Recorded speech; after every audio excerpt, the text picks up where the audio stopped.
hi and welcome to my YouTube channel and to my book review today. Thank you very much for tuning into this channel. If you've never been on this channel before, my name is Oyinda Malashosanya. I am the host of the Bookmark Book Club. I'm a blogger.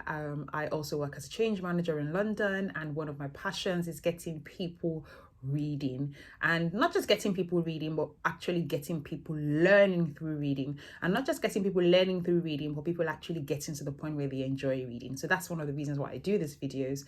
The format of my book review videos is that I actually take a portion of the book that I've read and the book that I'm recommending, and I just take some insights that you can actually take away even if you've never read the book. So today, before I go into my normal spiel, I'm going to quickly introduce the book that I am going to be reviewing today, and it's Talk Like Ted by Carmine Gallo. I don't think I pronounced the name properly. I think it's Carmine. Anyway, I'm really sorry if I butchered the name, but it's a book that I've read about twice. And I read it a couple of years ago when I started in a new role that meant that I had to be speaking quite a lot. The role that meant that I had to be giving workshops, I had to be giving presentations. And I was at a point where I really, really hated giving presentations. I was really shy. I thought, oh my God, public speaking is meant for a certain group of people. But someone actually recommended the book to me and said, public speaking is not something that is a preserve of a certain group of people. It's a skill that you need to learn. So this is a book I can recommend to you. You probably want to join a number of associations. So I'm sure some of you must have heard of Toastmasters. There are a number of ways that you can actually hone the public speaking skill. And like most things, the more you do it, the more you get used to it. So I'm not a master at public speaking yet. I still think it needs to be improved. And that's one of the reasons why I said I'm going to read the book again. I've actually just gotten another book about public speaking. But this is one that I would highly recommend to people. And a lot of people, you know what TED is. Most people I know, I'm hoping, I've actually seen a TED Talk before. And a couple of weeks ago, I actually shared on my social media channels some of my most impactful TED Talks. I have a lot of them that I really love, but there are a couple that really actually had an impact on me, not just in my life, but in my career and in so many elements of my life. So and a lot of the books I've actually read have actually been from people who have been, you have a lot of authors who actually are TED speakers. So you watch the TED Talk and you'll be like, okay, I like the concept that they're talking about here, because TED Talks are basically about ideas, and you're like, okay, you know what, let me buy their book to be able to get further into the idea. So yes, so Talk Like Ted is a book that kind of distills the 9 secrets of the best TED Talks and what made those talks quite outstanding. And another thing I wanted to just quickly share as well is that I'm a TED Circles host.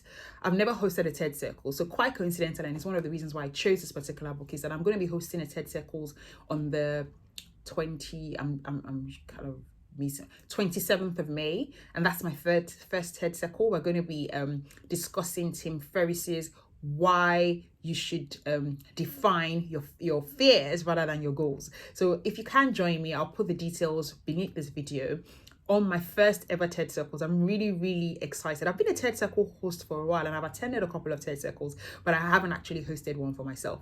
I think the video is about 12 or 13 minutes long, so we'll watch the video and then we'll discuss some of the concepts from the video. Tim Ferriss is also an author. He's the one who wrote the book, The 4-Hour Workweek. So if you like The 4-Hour Workweek or you've heard about it, it's going to be a TED Talk that you would actually enjoy as well. So please do join me. I would really love for you to join me on my first ever TED Circle.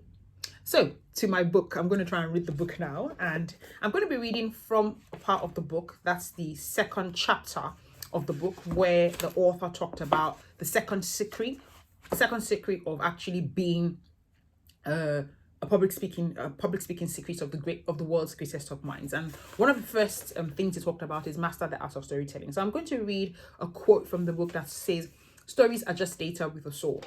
And he kind of he did a very deep analysis of quite a number. There are thousands of TED Talks. And, they also have affiliates with TEDx. So you have TEDx Houston. I live in London. There's TEDx Lagos. There's TEDx a lot of places. But he went into an in-depth analysis of what made the most successful TED Talks the best ones ever, and why they've had standing ovations both at the live event and after the amount of views that they've garnered after the actual TED Talk itself. So he's talking about another TED Talk. I didn't put it in my compilation, but it's a TED Talk that I really loved, that made me really start following this particular individual, who's Brian Stevenson. And he talked about what made Brian Stevenson's TED Talk one of the best, and he received the longest ever ovation of a TED Talk ever. So he had a standing ovation. So I'm going to quickly read from chapter 2 of the book, where he talks about secret 2, which is master the art of storytelling. Tell stories to reach people's hearts and minds. Why it works. Brian Stevenson, the speaker who earned the longest standing ovation in TED history, spent 65% of his presentation telling stories. Brain scans reveals that stories stimulate and engage the human brain, helping the speaker connect with the audience and making it much more likely that the audience will agree with the speaker's point of view. Stevenson spoke for 5 minutes before he introduced his first statistics about how many people are incarcerated in US prisons and the percentage of those who are poor and or African American. Data supported his thesis, but the story took up the first 1/3 of his presentation. It wasn't just any story either. Stevenson publicists chose to tell a story that made it easy for his audience to connect with him on a personal level, on a personal and emotional level. You have to get folks to trust you, Stevenson told me. If you start with something too esoteric and disconnected from the lives of everyday people, it's harder for people to engage. I often talk about family members because most of us have family members that we have a relationship to. I talk about kids and people who are vulnerable or struggling. All of those narratives are designed to help people understand the issues. Stevenson talks to many people who have made up their minds to disagree with him well before he says a word. Narrative storytelling can help break down the wall between him and the people he needs to persuade. Stevenson says he tells stories to engage judges, jurors, and other decision makers who are inclined to disagree with his perspective. Stevenson has discovered that narrative is the most powerful way to break down resistance. Stevenson's TED Talk is a brilliant example of storytelling because he connected each story to the central theme of identity. His last story involved a janitor whom he met briefly on his way to a court appointment. Once inside court, the conversation between Stevenson and the judge got especially heated. There was a particular thing that I really love here, and I'll just read it one more time. Stevenson has discovered that narrative is the most powerful way to break down resistance. One way or the other, all of us, in our daily lives, I'm a mom, so even if you don't have an audience of like 1,000 people that Brian Stevenson had, or millions of people, you have an audience daily. You have your children, you have your co-workers. You want your co-worker to do something else, or you have things, and not all of us have to do presentations, although it's something I would always gladly recommend. When I mentor people, I always say, have you done a presentation before? Because it breaks down your barriers. And don't get me wrong, I still haven't cracked it. I still struggle every time, even before doing this video. I have nerves, but it just shows that you care. So basically, what I'm trying to say is that public speaking isn't something that is the preserved view of anyone, of a few people. It's something that anyone can hone. You get better at it, and the more you do, you get better at it. Let me even give an example. I started these videos in 2020 because I wanted to get better at public speaking, because it's a very good part of my job, and I could do it in person, but I really couldn't do it in video. I just felt I didn't like the way I looked in videos. I still don't like how I look in videos, but I think I look much better now. So in other words, what I'm trying to say is that telling stories about yourself, telling stories about others, telling stories about other incidents in history allows you to craft a narrative that actually allows you to move past the resistance that people have to whatever you're trying to tell them, whatever concept or idea that you're trying to persuade people with. Because one way or the other, if people say, oh, I personally hate sales, but you're always trying to persuade people to do something. As I said, you're trying to get your child to use cough medicine. As a child, you've heard all sorts of stories about really weird things that parents cock up to get their children to do stuff. But you get my point. So storytelling is a really, really key skill that you have to kind of get when you're trying to pass across a message to people, whatever the message is. There's so many messages that we're trying to pass across daily, and for you to be an effective public speaker, you have to master the art of storytelling.